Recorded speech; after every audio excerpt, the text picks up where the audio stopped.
कहते हैं कि पति पत्नी का रिश्ता प्यार और विश्वास पर टिका होता है, लेकिन मेरी शादी में मुझे ऐसा कुछ नहीं मिला। अपने पति की कुछ अक्षमताओं के कारण मैं शादी के तुरंत बाद अपने देवर के प्रति आकर्षित हो गई। हालांकि मेरी शादी में कोई समस्या नहीं है, लेकिन इसमें प्यार और देखभाल की कमी हमेशा बनी रही।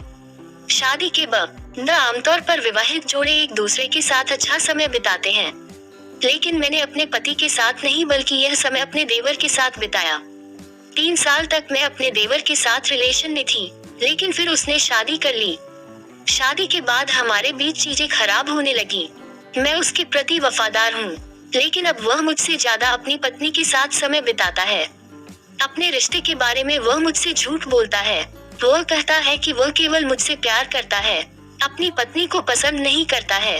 अपनी शादी की वजह से वह मुझे ज्यादा समय नहीं दे रहा है। इस वजह से हमारे बीच झगड़े भी काफी हो रहे हैं। जब भी मैं इस रिश्ते को खत्म करने का फैसला करती हूँ, तो मेरा देवर चीजों को सही करने की कोशिश करने लगता है। मैं तय नहीं कर पा रहा हूँ कि मुझे क्या करना चाहिए। मैं उससे बहुत प्यार करती हूँ, उसके साथ रहना चाहती हूँ। मैं उसे छोड़ नहीं सकती। मैं इस सिचुएशन से कैसे निपटूं?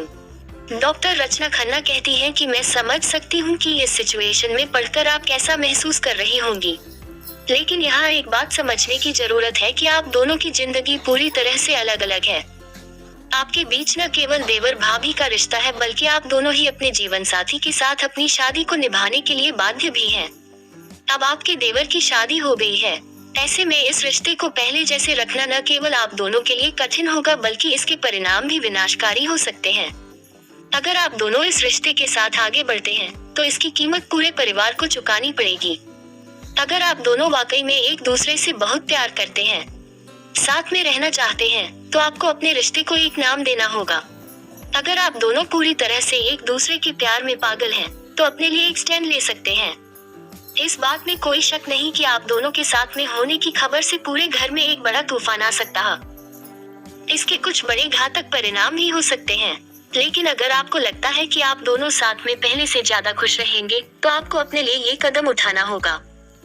वैसे तो प्यार करना कोई गुनाह नहीं है, लेकिन आपको समझना होगा कि आप दोनों के बीच रिश्ता किस प्रकार का है। आप गलत है या सही, इसका निर्णय केवल आपको ही करना होगा। कानून, सामाजिक मान्यताओं और परिवार को ध्यान में रखकर आप खुद से पूछें कि आपके रिश्ते को किस तरह से जज किया जा सकता है। ऐसा इसलिए क्योंकि इस तरह के संबंधों में प्यार से ज्यादा धोखा नजर आता है। शादीशुदा होने के बाद भी किसी और के साथ शारीरिक संबंध बनाना बिल्कुल भी सही नहीं है। ऐसा करने से आप दोनों ही दुनिया वालों की नजरों में झूठी धोखेबाज साबित हो सकते हैं। शायद इस एक गलती की वजह से आपको अकेला भी रहना पड़ जाए।